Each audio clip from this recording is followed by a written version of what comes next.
Hey Sparks fans, it's DJ Trice, and you are listening to a brand new episode of The Spark, my personal fan commentary podcast for the LA Sparks. Today's episode starts with closing statements from the game against the Minnesota Lynx. Let's listen in to Coach Curt Miller.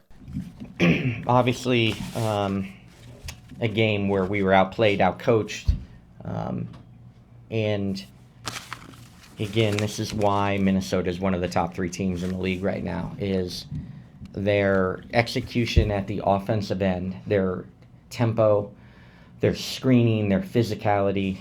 It's just really been impressive all year to watch against everybody. And, they're stepping up without even their best player now, and just continuing that. They have such good pros in that locker room that they are very professional about what they do. I thought that we responded out of halftime. We held them to 12 baskets in the second half, and I thought there was a more of a desire, a fight, a physicality that we started to match more. Obviously, it's hard to keep that level up the whole game by Minnesota, so we were benefits of a little bit of that. But you got to give our players credit. But the question is why did it take? Taking a haymaker in that first quarter to respond when all we've talked about is their execution, their physicality. And again, our turnovers against a very good defensive team crept up tonight. Some were self-inflicted. Some were, just simply disappointing reads because it's the third time we've played them, and we knew some of the things that we wanted to look for, and we couldn't execute to what we had planned trying to go into this game. What's going on, LA Sparks fans, and welcome back to a brand new episode of The Spark. I'm DJ Trice. You already know me. It is my personal fan commentary podcast for the LA Sparks. There has been a lot of basketball being played from that long road trip. Now we're in this long home stretch. The Sparks have not been playing great basketball. We all know that. We all see that. After every game, there's always either a close moment where we should have closed the game or a very slow start where we're not sure what's happening and how the team's playing. So it's good to jump back on here and just kind of recenter, refocus, and talk about what's been going on. First of all, the Sparks moved to 5-17 on the season, but that's cool. It's a three-way tie at the bottom for 5-17 with the Dallas Wings and the Washington Mystics, who have been having similar injury hardships that we've been having, right? We lost Cameron Brink. We lost Lexi Brown because of her Crohn's disease, so she hasn't been back playing for a few games. We also recently lost Stephanie Talbot, who had entered the starting lineup, but now is sidelined with an injury, and the Olympics are coming up. So we got Stephanie Talbot, who's playing for the Australian team. We have Lee Yuru, who's playing with the Chinese team. And we have De'Erica Hamby, who's playing in 3-on-3 women's basketball tournament. There's been a lot of hardship with the Sparks, and I really feel bad for Coach Miller because he's been with the Sparks for 2 seasons. In these 2 seasons, we've had nothing but hardship. Okay, he hasn't had 2 games where he's had the same starting lineup and the same bench players available. We've had people with injuries all over the place, so constantly changing that game strategy and giving different people different minutes and trying to figure out what you can do in a pinch every single game is very tough. And now we're at the point where we've got some practices in. This team is getting fairly acclimated. We've seen some great basketball played as we beat the Las Vegas Aces 2 times this season, which there aren't many teams who can say that they beat Vegas once. So the fact that the Sparks have beat Vegas twice shows that when matched up with teams that we can compete with, we show that grit. We have it. We can pull it out, but it's hard to consistently get that. One thing that has been a positive for the Sparks is that Azurá Stevens has been back. I interviewed Azurá courtside before her first game back, and then I had a chance to ask her some questions after the game as well, which I'll play inside of the post-game presser, which I'm going to start including as well into this show. A lot of people know that I do the before and the after. I'm going to start including some of those sound bites so you can hear a little bit of what I'm asking them and hear a little bit about what's being discussed. before and after the game, so you can get a bigger picture of what's happening here. I entitled this episode, "We Gonna Be All Right," because we absolutely are gonna be all right. This is a building season. What do you think building looks like? I think in this era of basketball, everyone online is saying like super team this, super team that. You got 3 Olympians on the Aces team. You got Stewie, who teamed up with Sabrina Ionescu, Sloot, Benaj Laney over on the East Coast with the New York Liberty. When good teams have to be built, we're seeing the Connecticut Sun coming back and starting strong from a season that they had where they had a disappointing end. For us to build something great and to change the culture with losing our star player Nneka Ogwumike moving to the Seattle Storm. We got De'Erica Hamby, who's now stepping up and giving us all-star caliber basketball. We don't have the rest of the pieces there. As well as, Cameron Brink with that ACL tear has been sitting on the bench. Rakia Jackson is the 3rd top rookie right now in the league. So offensively, she's opening up. Defensively, she's opening up. The brightest days for Sparks basketball are in our future. So right now, this is a tough season to be a fan, but we have to stick through it and watch the process as it unfolds, as we get new players. It's going to be exciting to see what free agency looks like after this season, but not even skipping ahead until the end of the season, just looking at what the season is going to look like after this Olympic break and after the All-Star break. Having some time to sit with it, to get some more practices in. Ari McDonald has really stepped up, and she has this next woman up mentality. So I'm talking to the players, and they've got all the pieces, but the execution of it is really where it's missing.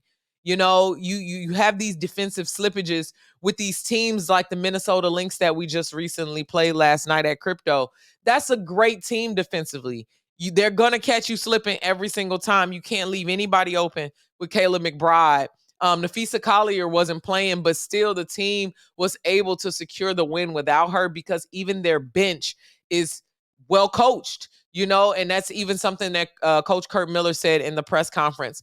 So Sparks fans, I know this is tough for us to sit through and watch our team lose. I'm in the arena. The energy is not there. Make sure you're coming out to support our team even when we don't have the pieces together. It's because we're developing. Championship basketball is going to return to LA. We have a new GM. There's a new president of the team. We have so many different new pieces, and these things don't happen overnight, as we can see with the Lakers, as we can see with so many other sports teams that have to take the pieces apart to put them back together. And I always like to say it's always darkest before the light, and things fall apart to fall together. So make sure that we're supporting our Sparks. We're being constructive in our criticism. We do expect better basketball to be played, and it will be better basketball played. We just have to have some patience with this team and let them get their stuff together. I know we're saying this every game, but these players are new to each other. They're not new to the basketball arena, but they're new to each other. Lee Rue, this is her first season back in the WNBA. She hasn't been playing in the W. She's been giving us a lot of minutes and been doing a lot of things. Ray Burrell has really stepped up and done a lot. Ari McDonald is new to the Sparks. I'm hoping they renew her contract. She's earned every dollar of her salary. She's been that offensive spark. We're just figuring it out. It's really exciting to see how Coach is planning and scheming to put things together and what kind of matchups we're getting. So be patient, y'all. We gonna be all right. We're 5-17 on the season. Excited to see where we finish, but really excited to give our team some weeks off to kind of refocus, re-scheme. Coach Miller will be out with USA basketball. De'Erica will be playing USA again. Stephanie Talbot will be playing in Australia. Lee will have some time with the Chinese team. So everybody needs some rest and recuperation at this time. It's a condensed season, so it was going to be weird anyway. Let's stay patient with our Sparks. Like, share, subscribe to this podcast. Leave some comments below on necessary tweaks that you think will work for the Sparks, or even maybe drop some questions, and I'll check them out on social media or check them out on YouTube and ask Coach in the next press conference. Be patient, y'all. It's still looking good for us. So make sure you stay subscribed to The Spark. I'm DJ Trice again. Thanks for tuning in. And until next time, go Sparks. Thanks so much for listening to this episode of The Spark. But before you go, let's listen in on the question that I asked Coach in the press conference after the game.